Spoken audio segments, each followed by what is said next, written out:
Trusted gold buyers మీరు తాకట్టు పెట్టిన బంగారాన్ని విడిపించి ఈ రోజు ఉన్న మార్కెట్ ధరకు కొనబడను. నమస్కారం, వెల్కమ్ టు ఐ డ్రీమ్. ధర్మ మార్గం విత్ విజిత కార్యక్రమానికి స్వాగతం.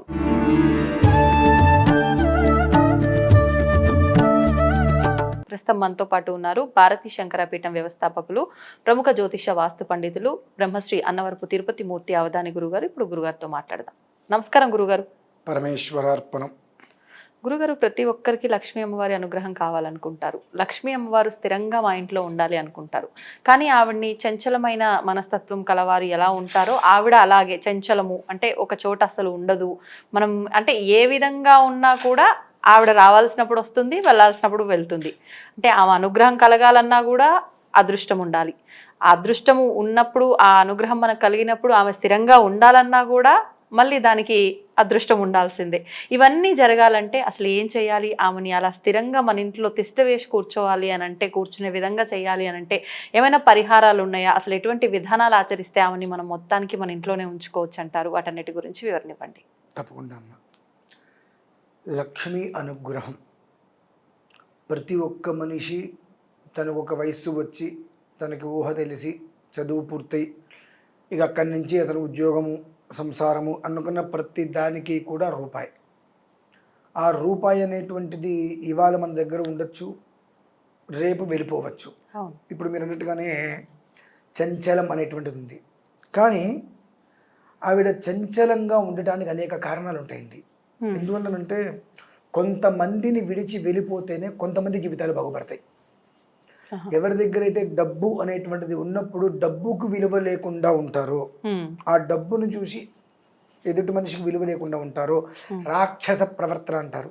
అటువంటి వారి దగ్గర నుంచి అమ్మవారి వెళ్ళిపోతుందండి. వెళ్ళిపోయి మంచి వాళ్ళ దగ్గరికి వెళ్ళినప్పుడే అది వాళ్ళకి మంచి జరుగుతుంది, వాళ్ళ ద్వారా 10 మందికి మంచి జరుగుతూ ఉంటుంది. ఇది మనం గమనించడం కష్టం. అంటే ఒక చోటు నుంచి వెళ్ళిపోతేనే ఇంకొకరికి లక్ష్మీ అనుగ్రహం ఉంటుంది అంటారా? అంటే ప్రతి మనిషి దగ్గరికి ఆవిడ వస్తుంది. ఆ వచ్చే ముందు ఆ మనిషి ఎలా ఉన్నాడు, వచ్చిన తర్వాత మనిషి ఎలా ఉన్నాడు అనేటువంటి విషయాన్ని మనం గమనించాలి. వచ్చే ముందు మనిషి ఎట్లా ఉన్నా మనం టైంకి అన్నం తిని 10 మందికి ఉపకారంగా ఉంటాం. వచ్చిన తర్వాత ఆ తత్వం మారిపోయి అన్నం తర్వాత అయినా తినచ్చు, ముందు సంపాదించేసుకుని కూడబెట్టేద్దాం అనేటువంటి ఒక స్థితిగా మనలో ఉంటారు. ఒకటి ఆలోచించండి, రూపాయి సంపాదించిన ధర్మంగా అంతన్నమేగా తినేది, అన్యాయంగా 1,00,000 రూపాయలు సంపాదించిన అంతన్నమేగా తినేది. లేదు, ధర్మంగా రూపాయి సంపాదించిన వ్యక్తి ఇంతన్నము, అధర్మంతో 1,00,000 రూపాయలు సంపాదించిన వ్యక్తి ఇంతన్నం తింటాడా?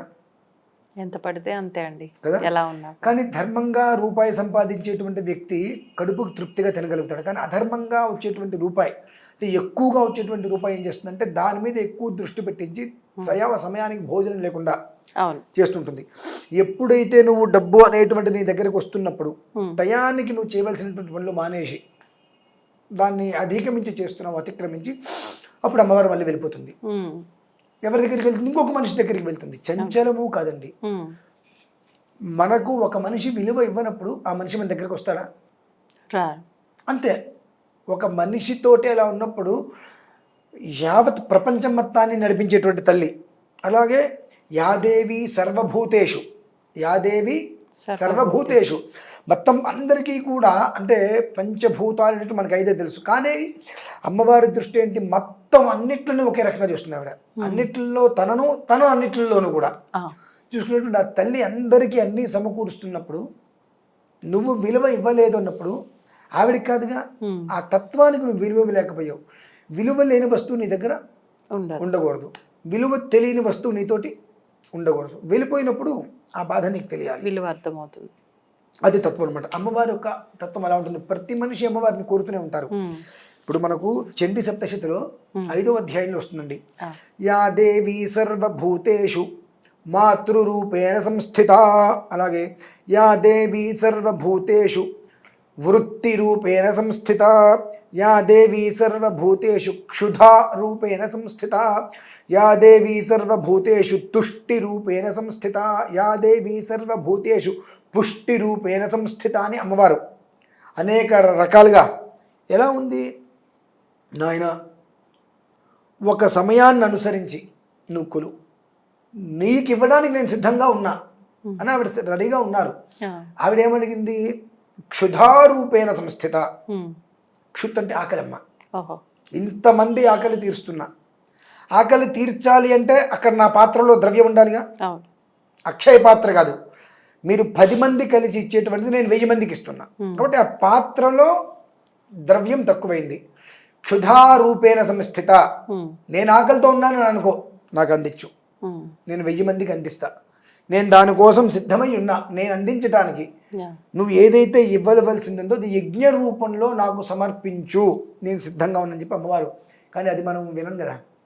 ఇప్పుడు 19వ తారీఖు మిథజ్యేష్ఠ మాసం, భృగు పంచమి అంటారండి.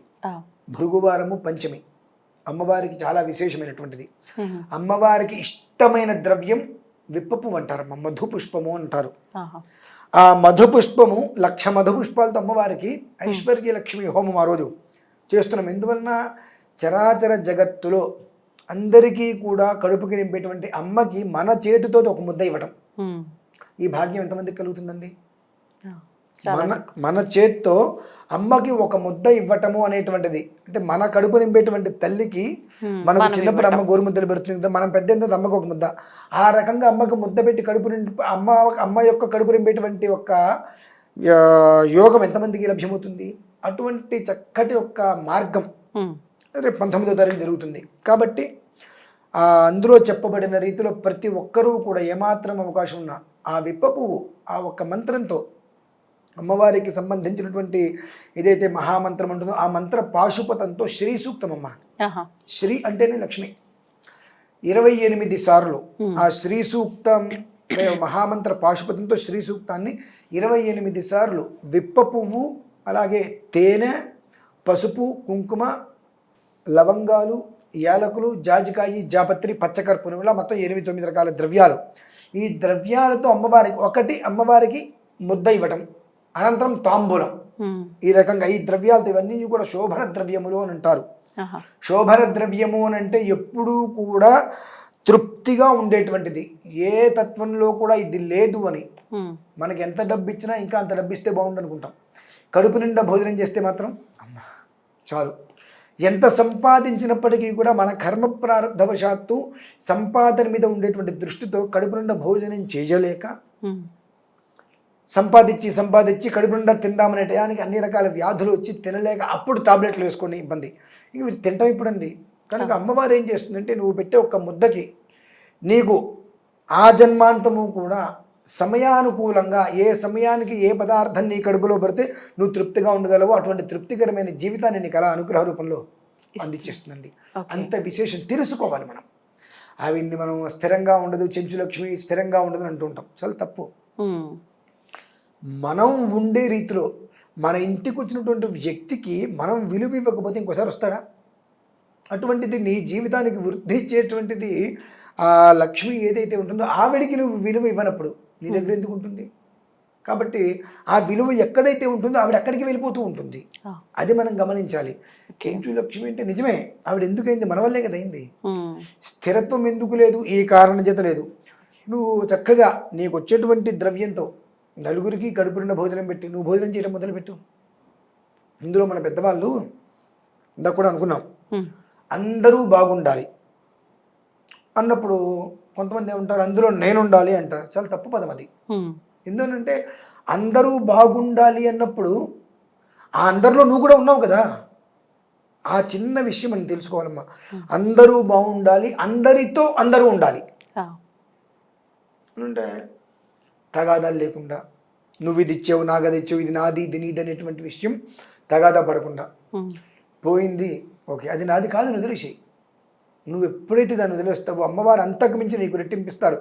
నీ రూపాయి ఏదో ఎదుటి మనిషి దగ్గర ఉందని చెప్పి వాళ్ళని నువ్వు కనుక హింసిస్తే అమ్మవారు నీకే ఇబ్బంది పెడుతుంది. ఎందుకంటే వాడి బుద్ధదే, నువ్వు వదిలేసేయి. దాని గురించి నువ్వు ఎందుకు బాధపడతావు? కలిసి ఉందామనుకుంటే వదిలే, విడిగా ఉండాలి అనుకుంటే అసలు నీకు ఈ ఆలోచన వద్దు. ఆలోచన ఎవరికి ఉంటుంది? అందరూ బాగుండాలి, అందరూ నేనుండాలి అన్నప్పుడు ఏంటి, అందరిలో నువ్వు లేవుగా. ఇటువంటి ఆలోచన పక్కన పెట్టి అందరూ బాగుండాలి, అందరిలోనూ అందరితోనూ అందరూ చక్కగా ఉండాలి అనే తత్వం నువ్వు నేర్చుకో. నేను నువ్వు వదిలి వెళ్ళమని అమ్మవారు వెళ్దు. ఎందుకంటే నీ ద్వారా 100 మందికి మంచి జరుగుతుందిగా. కాబట్టి నువ్వు వదిలి వెళ్దమ్మా, అది మాత్రం ఖచ్చితంగా చెప్తాను. అంటే ఆర్థికపరమైన ఇబ్బందులు ఉన్న వాళ్ళు ప్రతి ఒక్కరూ కూడా ఈ ఆర్థికపరమైన ఇబ్బంది ఎందుకు వస్తుందమ్మా అసలు? ఉమ్, బ్యాలెన్స్డ్ చేసుకోకపోవడం వల్లే వస్తుంది. ఖచ్చితంగా ఆర్థికపరమైన సమస్య అంటే ఒకటి బ్యాలెన్స్ చేసుకోకపోవటం, రెండు అవతల వ్యక్తికి ఉన్నది నా దగ్గర లేదు అనుకోవటం, ఉమ్, అవతల వ్యక్తికి ఉన్న పదార్థం వస్తువు నా దగ్గర లేదు అనుకోవటం. ఈ రెండు పెట్టుకోవటం వల్లనే కదా బ్యాలెన్స్ కనెక్ట్ చేసుకోలేక ఆర్థికపరమైన ఇబ్బంది వస్తుంది. ఆ రెండిట్లు నువ్వు జాగ్రత్త చేసుకుంటే నీ కింద ఉన్నవాడికి నీ దగ్గర లేదుగా, వాడు ఉన్నదాంతో తృప్తి పడుతున్నాడుగా. అలా మనం తృప్తి పడినప్పుడు మనకు వ్యవస్థ నిలబడి ఉంటుంది, ఎప్పుడు మనం మంచిగానే ఉంటాం. ఉమ్, అది మనకు లేకపోవటం వలన ఎదుటి మనిషికి ఏదో ఉంది, అది మనకు లేదు, దానికోసం మనం తాపత్రయపడుతున్నాం. ఆ తాపత్రయపడి మనం ఏం చేస్తున్నాం అక్కడ, ఉమ్, వాడు అందరినీ మోసం చేస్తున్నా, వాడికి వస్తుంది, నేను ధర్మంగాను నాకు రావట్లా. ఆ, ఈ మాట వలన వాడు చేసిన పాపం మొత్తం నీకు వస్తుంది, నీ పుణ్యం మొత్తం వాడికి వెళ్తుంది. వాడు ఎదుగుతున్నాడు, నువ్వు చూస్తున్నావు అంతే. కాబట్టి బ్యాలెన్స్ అనేటువంటిది ఇక్కడ ఉండాలమ్మా. ఆ రెండిట్లను మనం బ్యాలెన్స్ చేసుకుంటే అమ్మవారు పొమ్మన్న పోదు అక్కడే వచ్చి కూర్చుంటుంది. ఉమ్. అది ధన్యవాదాలు గురుగారు. పరమేశ్వర అర్పణ. దీన్ని తవ్వండి, తవ్వుతూనే శివలింగం. పరమాత్మకు జీవా సరే దాన్ని అట్లా కప్పేసేయండి, చూపించదండి. Krishna is there. మూర్తి పూజ కాదు, సాక్షాత్ బ్రజేంద్ర నందన భగవాన్ ఉన్నారు మూర్తిలో. ఏమీ ఆశించకుండా ఆరాధించే వాళ్ళు కూడా ఉన్నారా ప్రభుజీ? నిజమైన భక్తి అంటే మనకు తెలియదు.